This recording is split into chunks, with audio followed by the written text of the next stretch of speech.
Hey everyone, today we are going to take a look at Oberon Prime, or just Oberon, the Goat King, the Faerie King, the Forest Ranger. We're going to take a look at him. Now, he's been through some changes recently prior to the Oberon Prime release, and now we have Oberon Prime itself. So first off, let's go over some of the abilities.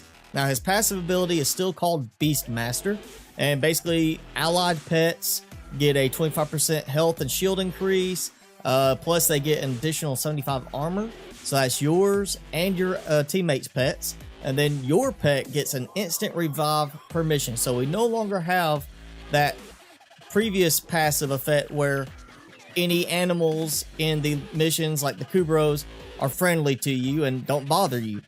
So now it's just that it affects your pets and your allies, your teammates' pets. Now moving on, we have Smite, the first ability, and Smite has gone through a bit of a change recently.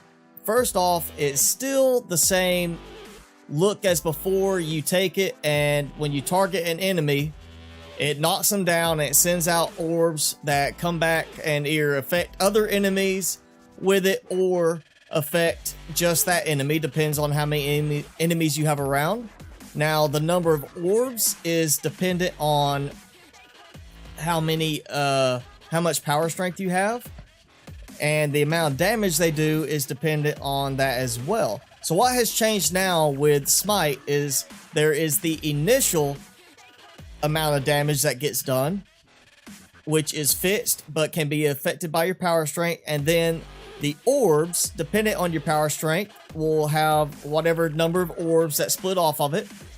They do 35% of the target's max health and shields divided amongst them. So this is a very potentially good ability in that it has the scalability DE has been focusing on a lot with the more recent updates. It's still not the best ability. It's not one that I think you're going to be using a lot, though it does have it where the orbs deal a fixed radiation damage, which will help with the confusion aspect and get enemies to attack each other. But other than that, I don't see it as a very big use ability. Moving on, we have Hallowed Ground. Now, this one has also had a tweak. It is now, instead of in a straight line, it comes out in an angle, and at max rank, it is 180 degrees. Now, this can be changed and increased or decreased based on your power strength, or power range rather. So greater power range on your build will cause it to spread out even further. Now, it still does radiation damage to enemies every half second. All allies within it that stand on it are cleansed of negative status effects and become immune to them as long as they're standing on hallowed ground. And power range mods will also increase the radius, allowing it for it to cover a much larger area. And there was a recent buff that changed it so it would cover a much larger area as well. But it's still pretty much just it's a carpet, you throw it down and that's it. The real power comes from the synergy with the other abilities and things you can do like that. So moving on to the other abilities now, we have Renewal is the third ability, the healing ability, and it is still a heal over time ability. It will provide healing to yourself and to allies within range. You get an initial heal, and then it just heals so much per second. If you have yourself or an ally standing on hallowed ground, or they run onto hallowed ground at some point while they're affected by renewal, they will get an additional armor buff, and that armor buff can be affected by your power strength. Now, power efficiency will affect the initial casting cost, but it's both efficiency and duration that will affect how much energy this drains per second. So if you're going to be using a build that you're focusing around being the renewal guy and keeping everybody healthy, you either want to have a huge energy pool or you want to have a way to renew it quickly. Now, moving on to the fourth ability, everybody's favorite, the boomstick, the wham bam thank you mound ability, we have Reckoning. This is still the same one. It lifts enemies up into the air, slams them back down, and deals damage. Now, we've got a couple of things that are different with it now. Any enemies that die will still have, orbs dropped. Any enemies that survive the attack will have, they'll be knocked down. They'll also become confused so that they'll attack each other. And enemies that maybe are just outside the range or come running into the range while you're using the ability, if they are next to an enemy that survives, then they will have, there's a blinding effect released by the survivors so that enemies nearby will be blinded. So you can also tie this in for a nice melee build to be able to run in and quickly get some high damage from the stealth multiplier thanks to the blind effect that they have. Now, any enemies that are standing on hallowed ground and survive will have their armor reduced by up to 30% at max rank without any mods. In addition to that, enemies that are affected by radiation already will have additional damage dealt to them by Reckoning. So tying Reckoning in with Hallowed Ground or something, or Smite, but usually typically Hallowed Ground, is going to be a very good combination. So again, we see a lot of that synergy being brought into play now with this rework of Oberon, that the abilities being used in conjunction together is more important than any individual ability itself. So my first and primary build, I am using the mod Phoenix Renewal in order to allow for a group-wide defy effect. Now, Wukong has his ability defy, so when he would technically be killed, he instantly resurrects with immunity and a portion of his life back. This gives the basic effect to everybody in the group as long as they're affected by renewal.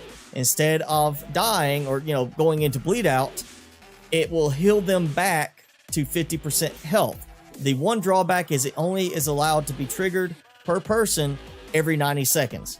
So at certain points, once you get to those really high level enemies, that 90 seconds is going to be really tough to make it through. But it gives you the ability to not be just a healer, but to be the guy that makes sure people don't die too quickly because they can't get healed by like Trinity in time. So now this build is focused around that, but I did also go with, bear duration so that the drain on renewal is not too fast. I also get a longer lasting effect of Hallowed Ground. Power strength, of course, is a pretty decent amount just so I can sit there and do decent damage, and of course do decent damage with Reckoning. But in the end, this is more of a survival build. This is meant to be that you can sit there as you're taking damage, rage pumps you full of energy, and then if you get that fatal hit, you're back at 50% health as long as you've got renewal going. And the idea is to keep renewal going pretty much the whole time, and then be using things like Hallowed Ground to give you that armor boost. Because of the Phoenix Renewal, I've been looking more at some of the other augment mods for him, and this is a pretty interesting setup. So the focus here is less on power strength and more on range, efficiency, and somewhat on duration. It's really the range and efficiency because you're casting this a lot. This is basically a new take on the old Oberon boom builds that were based around Reckoning, running in, spamming it, and just slamming every enemy in the whole map to the ground repeatedly until they died.